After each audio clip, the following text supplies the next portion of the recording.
इयत्ता 10वी आज आपण तुमचा पोर्शन सुरू करतोय. मॅथ्स 1 गणित भाग 1 पान नंबर तुमचं 1. प्रकरणाचं नाव आहे दोन चलातील रेषे समीकरणे, लिनियर इक्वेशन्स इन 2 व्हेरिएबल्स. प्रकरणाचं नाव आहे आपलं लिनियर इक्वेशन्स इन 2 व्हेरिएबल्स, दोन चलातील रेषे समीकरणे. आपल्याला पान नंबर 1 वरती त्यांनी त्याची माहिती दिलेली आहे. आता आपण ती माहिती बघूया आणि पुढं तुम्हाला त्यांनी खाली एक सारणी पूर्ण करायला सांगितलेली आहे. ती सारणी पूर्ण करून आपण पुढे जाऊया. बर बघा, आता आपलं नाव काय आहे? लिनियर इक्वेशन्स इन 2 व्हेरिएबल्स, दोन चलातील रेषे समीकरणे. प्रथम आपण समीकरण म्हणजे काय ते बघूया. समीकरण बघा, या ठिकाणी काही उदाहरण लिहितो. या ठिकाणी बघा, उदाहरण नंबर 1, x अधिक 4 बरोबर 10, x plus 4 is equal to 10. Example number 2, y minus 8 equal to 20. Number 3, z into 4 or equal to 4 into z is equal to 32. z गुणिले 4 बरोबर 4z बरोबर 32. Number 4, example number 4, m upon 2 is equal to 16. 16. Equation समीकरणे. आपल्या प्रकरणाचं नावच ते आहे दोन चलातील रेषे समीकरणे, लिनियर इक्वेशन्स इन 2 व्हेरिएबल्स. आता फळ्यावर मी तुम्हाला उदाहरण 4 दिलेले आहेत. यामध्ये बरोबर चिन्ह आहे. बरोबर चिन्हाच्या मागे पुढे आपल्याला अक्षर अंक दिसत आहेत. या उदाहरणामध्ये x अधिक 4 बरोबर 10 लिहिलेला आहे. x plus 4 is the LHS ही ह्या समीकरणाची डावी बाजू. उजव्या बाजूला आपण 10 लिहिलेला आहे. ही डावी बाजू LHS, ही RHS उजवी बाजू, ही डावी बाजू, ही उजवी बाजू, ही डावी बाजू, ही उजवी बाजू. या ठिकाणी आपण अक्षर x वापरलेलं आहे, अक्षर y वापरलेलं आहे, अक्षर z वापरलेलं आहे, अक्षर m वापरलेलं आहे. याला म्हणायचं आहे व्हेरिएबल, चल. या उदाहरणात x ची किंमत जी आहे ती पुढच्या उदाहरणात येईल असं नाही. तीच अवस्था y ची, तीच अवस्था z ची, तीच अवस्था m ची. व्हेरिएबल्स याचा अर्थ त्यांच्या किमती फिक्स असत नाहीत. या ठिकाणी आपण 4, 10, 8, 20, 32, 2, 16 यांच्या किमती नेहमी स्थिरच आहे. त्यांना आपण स्थिरांक असे म्हणतो, कॉन्स्टंट नंबर्स. पण अक्षर आपण जे वापरलेले आहेत त्यांच्या किमती उदाहरणानुसार बदलतात. त्यामुळे त्याला आपण काय म्हणत असतो? व्हेरिएबल असं म्हणत असतो आपण. समीकरणामध्ये व्हेरिएबल येतं, चल येतं. चलासोबत ज्या 4 क्रिया आहेत, अधिक, वजा, गुणिले, भागिले, त्यानंतर काही अंक येत असतात, स्थिर संख्या येत असतात. उजव्या बाजूला तसंच येत असते. अशा प्रकारे हे समीकरण. या ठिकाणी x चा घातांक जो आहे तो 1 आहे. Degree of x is 1. इथेही घातांक 1च आहे. Degree of y is 1. इथेही घातांक 1च आहे. Degree of z is 1. Degree of n is 1. घातांक 1 असेल तर त्याला म्हणायचं रेषीय समीकरण. ज्या उदाहरणातील चलाचा घातांक 1 असतो त्याला आपण रेषीय समीकरण असं म्हणतो. आपल्या प्रकरणाच्या नावामध्ये समीकरण शब्द आहे, रेषीय शब्द आहे. लिनियर, रेषीय म्हणजेच घातांक डिग्री 1 असणे. त्या समीकरणातील चलाची डिग्री, चलाचा घातांक 1 असणे, त्याला म्हणायचं आहे रेषीय समीकरणे. म्हणजे आता आपण तुम्हाला सांगितलं की बरोबर चिन्ह आहे, डावी बाजू आहे, उजवी बाजू आहे. डाव्या बाजूला अक्षर आहे, काही अंक आहेत. उजव्या बाजूला अंक आहेत. काही वेळा अक्षर उजव्या बाजूला पण येतात. डाव्या बाजूला अक्षर असतात, उजव्या बाजूला अक्षर असतात. मध्ये बरोबर चिन्ह असतं. अधिक, वजा, गुणिले, भागिले क्रिया असतात, संख्या असतात. या पद्धतीने समीकरणे. त्यानंतर रेषीय म्हणजे काय? तर त्या समीकरणातील चलाची डिग्री, चलाचा घातांक हा 1 असायला हवा. जर घातांक 2 असेल तर त्याला म्हणतात वर्ग समीकरणे, क्वाड्रॅटिक इक्वेशन्स. आपलं जे दुसरं प्रकरण जे आहे त्याचं नाव आहे बघा क्वाड्रॅटिक इक्वेशन्स, वर्ग समीकरणे. त्या ठिकाणी तुम्हाला घातांक 2 दिसेल तुम्हाला. आपल्याला 1 घातांक आणि 2 घातांक, डिग्री 1 आणि डिग्री 2 इथपर्यंत आपल्याला पोर्शन आहे. तर या ठिकाणचे चल जे आहे ते एक्स, वाय, झेड आणि एम आपण वापरलेले. आता आपण कसं सोडवतो हे तुम्हाला झालेलं आहे अगोदर. या ठिकाणी आपल्याला एक्स काढण्यासाठी हे अधिक 4 तुम्हाला या बाजूला घ्यावं लागतं. वाय काढण्यासाठी वजा तुम्हाला या बाजूला घ्यावं लागतं. झेड काढण्यासाठी हे गुणिले 4 आपल्याला ह्या बाजूला घ्यावं लागतं. एम काढण्यासाठी भागिले 2 या बाजूला घ्यावं लागतं. याला आपण म्हणतो पक्षांतर, ट्रान्सफर. आणि पक्षांतर किंवा ट्रान्सफर करण्यासाठी आपल्याला जी क्रिया इथं आहे त्याच्या विरुद्ध क्रिया या बाजूला करायची. इथं +4 आहे या बाजूला -4 करायचं, -4 करायचे. इथं -8 आहे, -8 आहे, या बाजूला +8 करायचं. या ठिकाणी झेड इंटू 4 गुणिले 4 आहे, या बाजूला भागिले 4 येणार. इथे एम अपॉन 2 आहे, एम भागिले 2 आहे, या बाजूला ते इंटू 2 येणार. समीकरणे सोडवताना आपल्याला पक्षांतर करणं गरजेचं आहे. बरोबर चिन्हाच्या डाव्या बाजूला फक्त अक्षर उरलं पाहिजे, व्हेरिएबल उरलं पाहिजे. उजव्या बाजूला आपल्याला संख्या कॉन्स्टंट्स उरले पाहिजेत.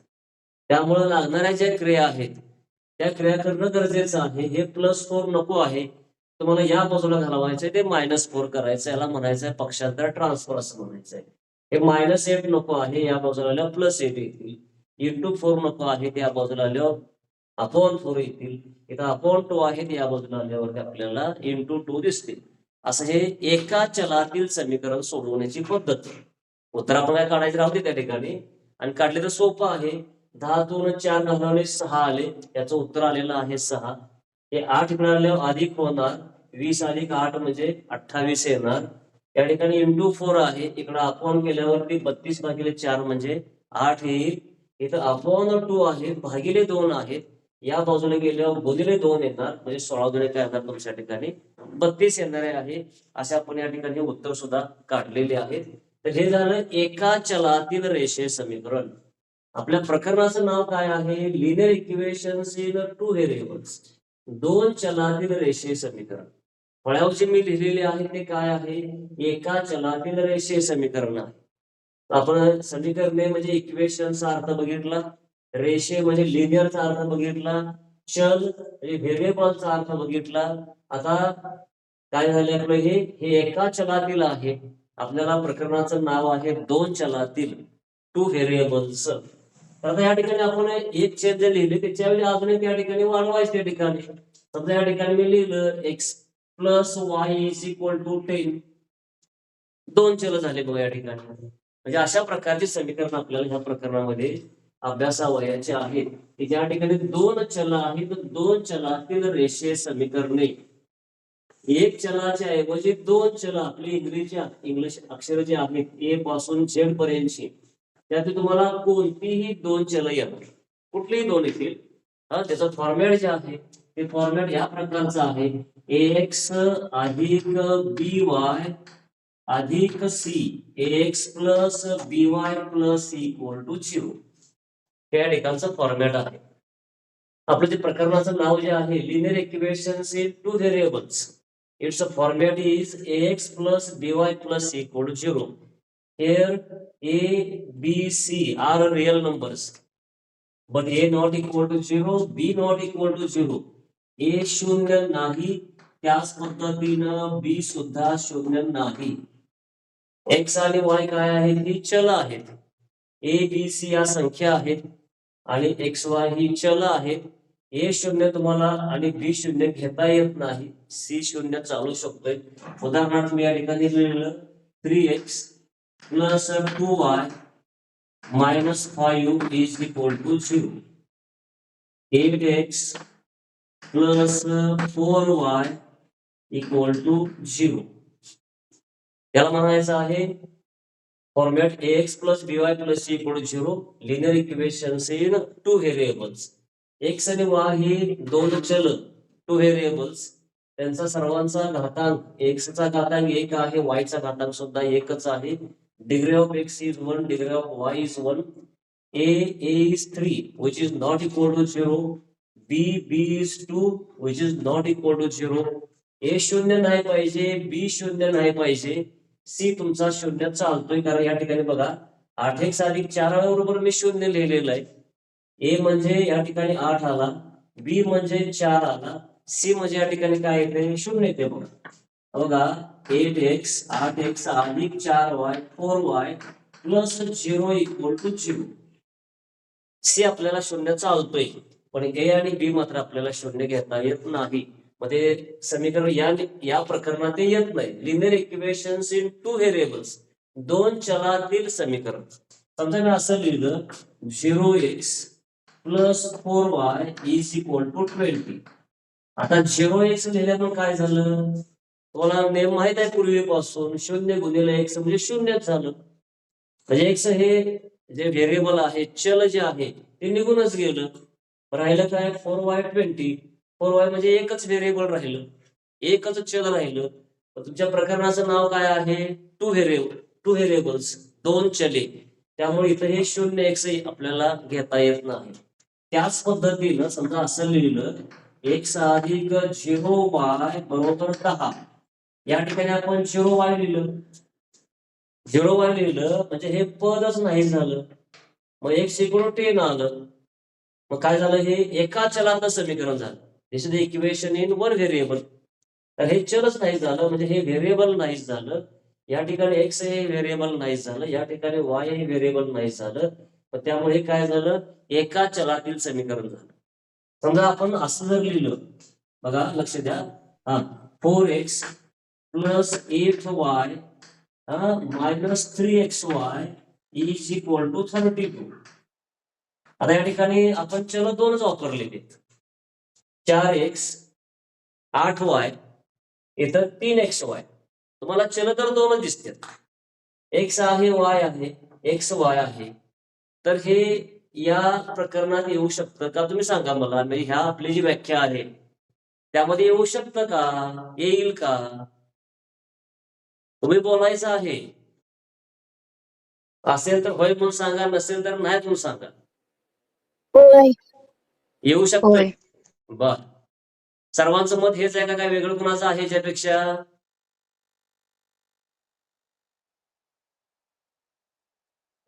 येऊ शकते. आता बघा, तुम्हाला मगाशी मी काय सांगितलं, त्यासाठी मी प्रत्येक शब्दाचा अर्थ सांगितलेला आहे. समीकरणे म्हणजे काय, इक्वेशन्स म्हणजे काय, रेषीय लिनियर म्हणजे काय. आता रेषीय म्हणजे तुम्हाला मी काय सांगितलं, बोला, तुम्ही बोलायचं आहे. रेषीय लिनियर म्हणजे समीकरण, घातांक काय पाहिजे, डिग्री काय पाहिजे, 1 पाहिजे. या पदाची डिग्री काय झाली, 1 झाली. आता नवीन तुम्हाला हे होतं, कुठलं होतं, पदावली प्रकरणामध्ये पॉलिनॉमियल्स मध्ये तुम्हाला झालेलं आहे. हे जे पद आहे 4 गुणिले x, 4 गुणिले x हे एकच पद आहे. या 4 ला आपण सहगुणक म्हणतो, x ला आपण व्हेरिएबल चल असं म्हणतो. या 4 ची कोटी शून्य असते. 4 ही स्थिर संख्या आहे, स्थिर संख्येची कोटी शून्य असते. Degree of constant polynomial is 0. याची कोटी शून्य आहे, याची कोटी 1 आहे.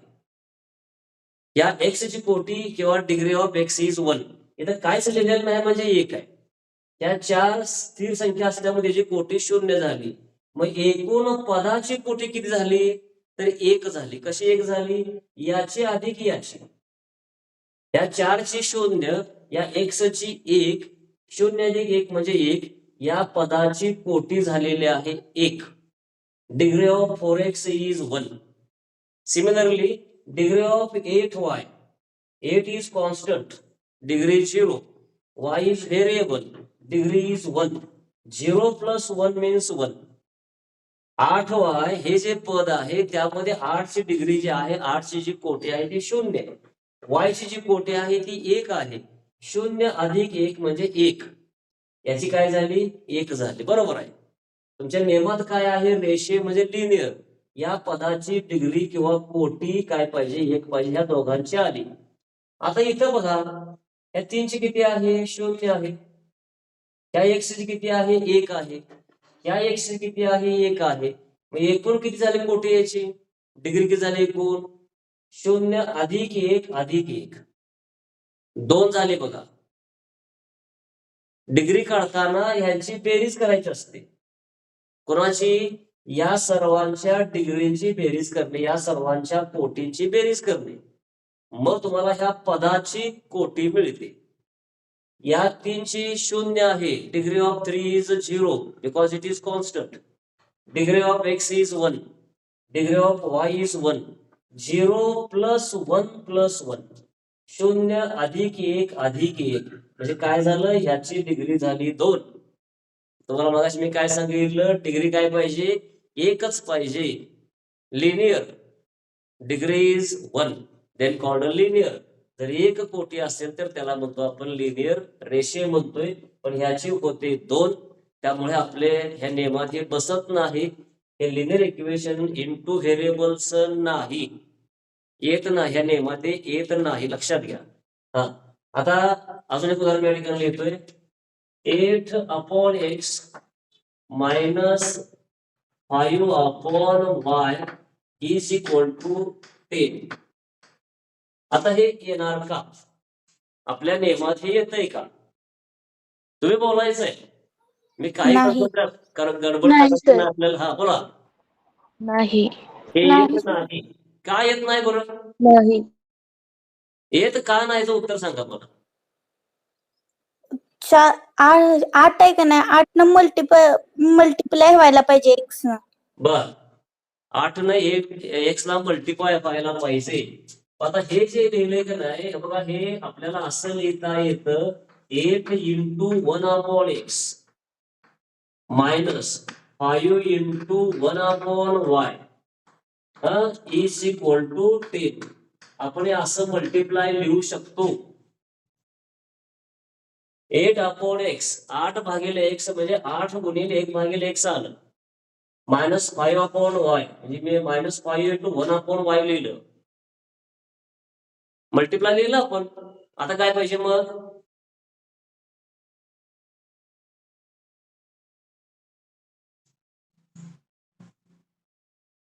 बघा, लक्षात येतंय का, आपला तास हा पहिलाच आहे. आज आपलं पहिलं प्रकरण सुरू झालेलं आहे. पान नंबर आता आपण 1 वरती आहोत. प्रकरणाचे जे नाव आहे त्याचं आपण बघायचं चाललेलं आहे. बेसिक पासून आपण सगळं हे व्यवस्थित घ्यायचं आहे. तुमच्याकडे जे पूर्वज्ञान आहे त्याचाही वापर करायचा आहे. जे तुम्हाला येतंय ते सांगायचं आहे. चुकेल ह्याच्यापेक्षा काय होऊ शकत नाही. आलं तर बरोबर येईल किंवा चुकल, पण तुम्ही बोलल्याशिवाय तुम्हाला एक लक्षात येत नाही ना, आम्हालाही कळत नाही ते. आता बघा, 1 भागिले एक्स आहे. तुम्हाला घातांक प्रकरण 7वीला होतं, 8वीला होतं, घातांक इंडायसेस. आता हे जे एक्स आहे हे छेदामध्ये आहे. हे जर आपण अंशामध्ये आणलं तर काय होतंय, 8x⁻⁻1. छेदामधला घातांक अंशामध्ये आला की तो वजा असतो, वजा होतो. या ठिकाणी 1 आहे, इथं घातांक नाही म्हणजे 1 आहे, माझं पोट आहे त्या ठिकाणी घातांक 1 आहे. पण छेदामधला अंशामध्ये आणला की वजा 1 झाला. या ठिकाणी -5 वाय रेस टू काय येणार तुमचं, -1 येणार, इक्वल टू 10 येणार, 10 येणार.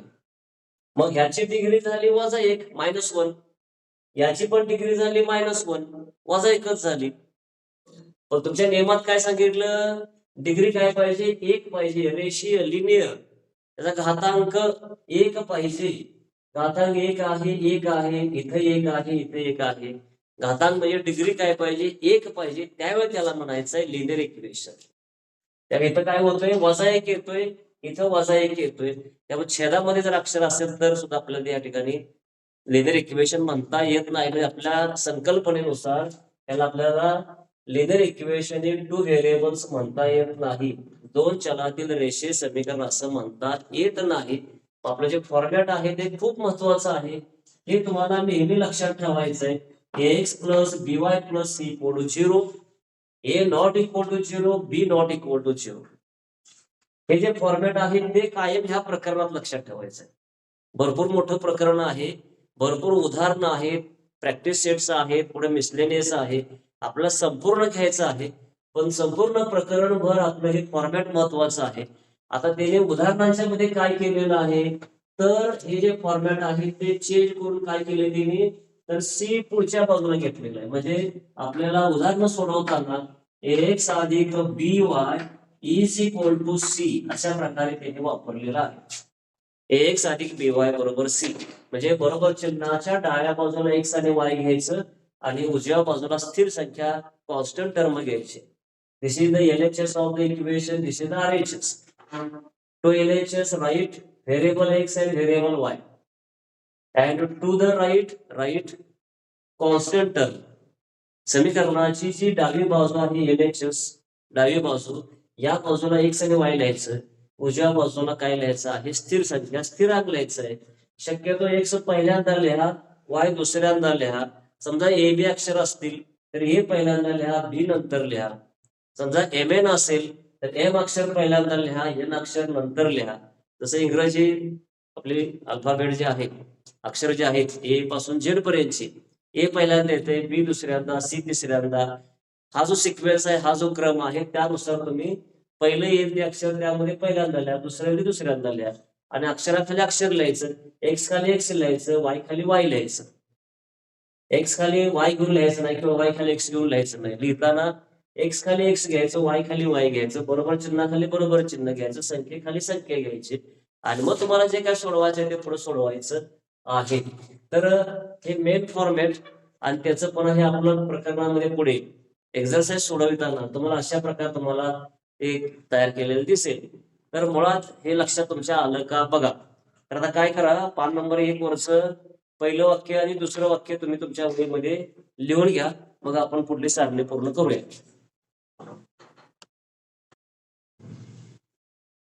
आता आपण काय लिहिलं, तर पहिली 2 वाक्य, ज्या समीकरणामध्ये 2 चल वापरली जातात आणि चल असलेल्या प्रत्येक पदाची कोटी 1 असते, त्या समीकरणाला 2 चलातील रेषे समीकरण असे म्हणतात. इंग्रजीमध्ये an equation which contains 2 variables and the degree of each term containing variable is 1 is called a linear equation in 2 variables. It is a definition. पुढच्या पॅराग्राफमध्ये आपल्याला जो फॉर्मॅट दिलेला आहे, ax अधिक by अधिक c बरोबर 0 हे 2 चलातील रेषे समीकरणांचे सामान्य रूप आहे. येथे a b c या वास्तव संख्या असून a आणि b हे एकाच वेळी 0 नसतात. इथे बरोबर लिहायचं, ax plus by plus c equal to 0 is the general form of a linear equation in 2 variables. a b c are real numbers and a b are not equal to 0 at the same time.